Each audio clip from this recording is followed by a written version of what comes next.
pemirsa Media Warta Nasional di mana saja Anda berada. Jumpa lagi dengan channel Media Warta Nasional. Yang kali ini saya alhamdulillah sudah bisa lagi menyapa pemirsa semuanya setelah kemarin saya sempat dirawat di rumah sakit ya, dan alhamdulillah berkat doa dari seluruh sahabat dan pemirsa semuanya, saya sudah kembali bisa aktivitas ya, walaupun memang masih ada penyakit yang harus disembuhkan ya melalui tindakan medis tentunya ya. Namun ini tentu saja tidak mengurangi semangat saya di dalam menyapa pemirsa Media Warta Nasional. Saya tertarik dengan akhir-akhir ini di mana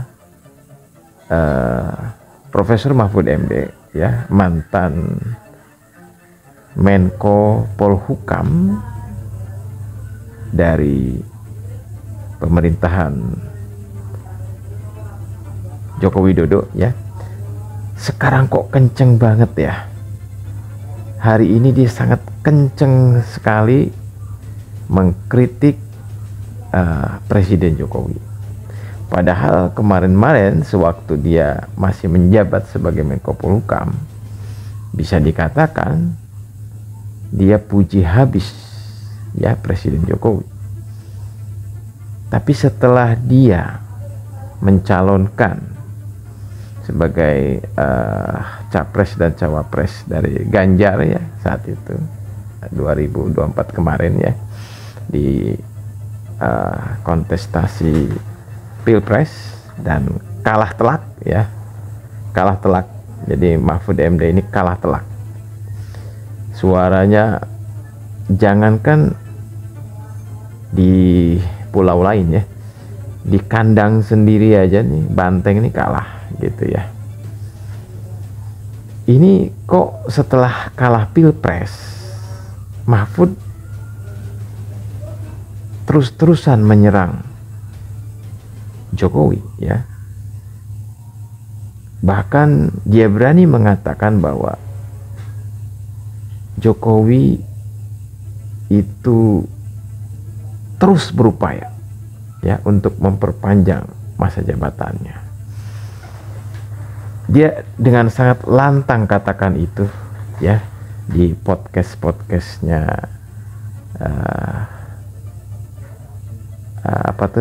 Akbar ya, podcastnya yang siapa itu, yang mantan KPK kalau tidak salah ya, gitu seperti itu. Ada apa dengan Profesor Mahfud MD ya? Apakah dia lupa bahwa jeleknya pemerintahan, atau katakanlah ya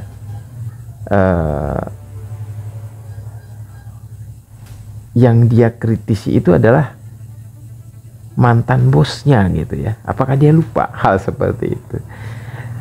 Saya sebagai jurnalis tentu saja melihat bahwa ada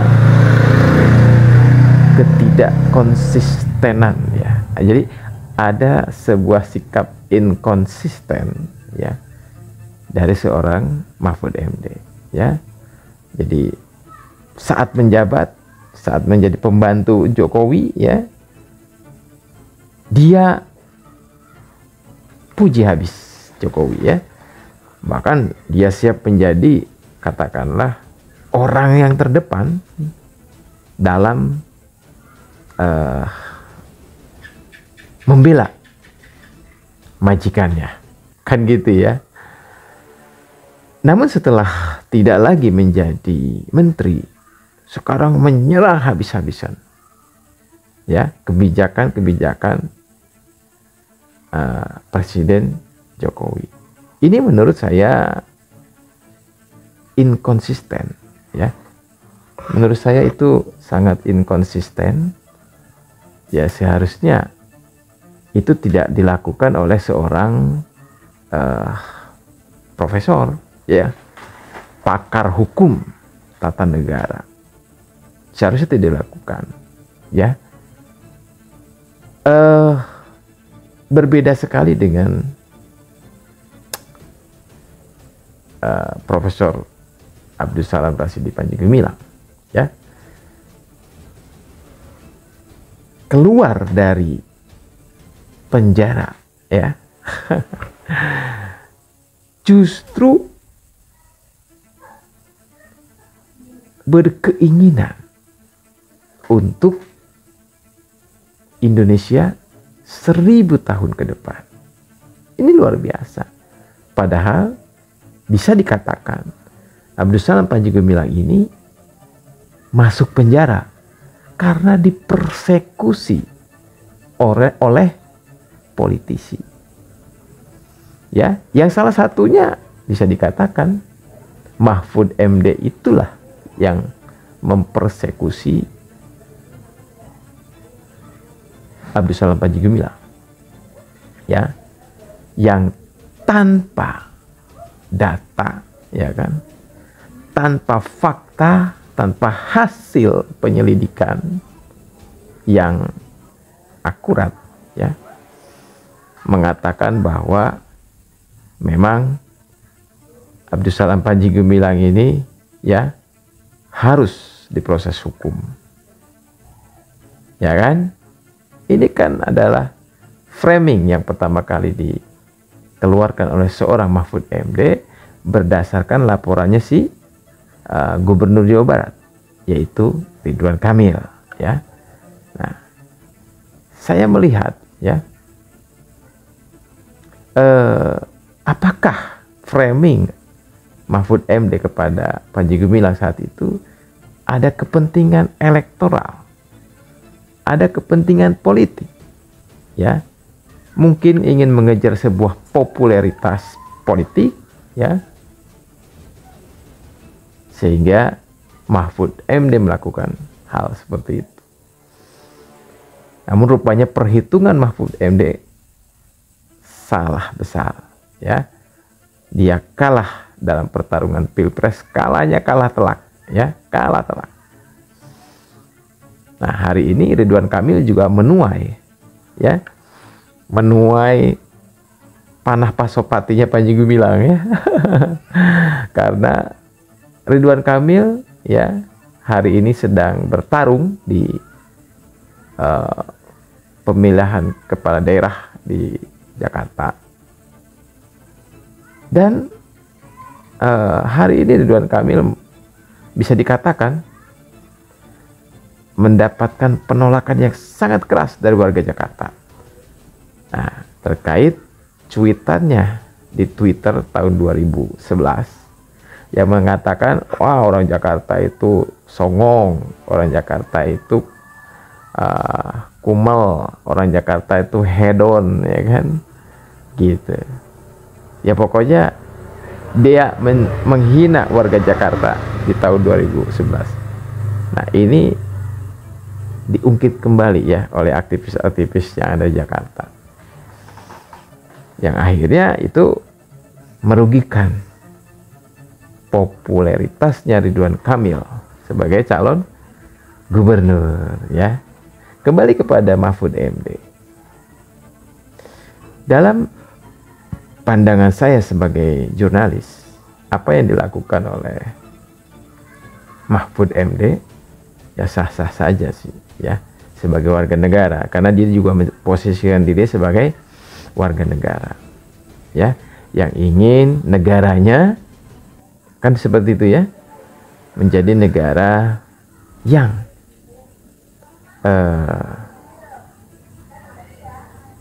benar-benar menjadikan hukum sebagai panglima atau menjadi negara hukum, katakanlah seperti itu. Karena wajar, karena beliau ini adalah sebagai profesor hukum, bahkan ada yang menjulukinya sebagai pendekar hukum, kan seperti itu ya.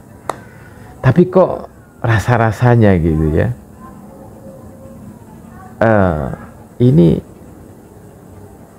Prof Mahfud ini kok seperti apa ya, pahlawan kesiangan gitu ya.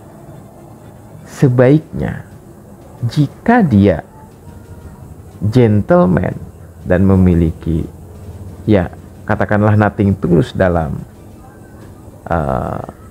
mendorong Indonesia menjadi negara yang berkeadilan secara hukum, seharusnya ya protesnya itu dilakukan pada saat dia menjabat, kan gitu. Tapi memang ini sudah menjadi budaya ya, memang ini sudah menjadi budaya di mana para pejabat ini berani berkata, berani mengkritisi setelah tidak menjabat atau pensiun. Ya termasuk Mahfud MD. Saat menjabat tidak berani ya memberikan kritik kepada presiden. Bahkan orang yang mengkritik presiden Mahfud MD akan bungkam dengan tampil di depan menyampaikan bahwa kebijakan pemerintah itu sudah sesuai peraturan perundang-undangan yang berlaku. Di dalam banyak kasus ya, ada kasus rempang juga di depan ya, seperti itu. Tadi lagi kasus Al Zaitun, wah gitu ya, padahal itu bukan persoalan negara loh, kasus Al Zaitun itu hanya laporan Ridwan Kamil yang tanpa sama sekali Ridwan Kamil tidak pernah berkunjung ke Al Zaitun, tetapi bisa memberikan laporan ya, tuduhan-tuduhan negatif terhadap Al Zaitun. Dan Mahfud MD, sekelas Mahfud MD sebagai profesor juga percaya terhadap laporan Ridwan Kamil. Tetapi hebatnya seorang Panji Gumilang, sekali lagi saya katakan ya, sama sekali tidak memiliki dendam kepada siapapun. Faktanya adalah ya, begitu keluar dari penjara, justru dialah yang menggagas Indonesia 1000 tahun ke depan akan surplus pangan.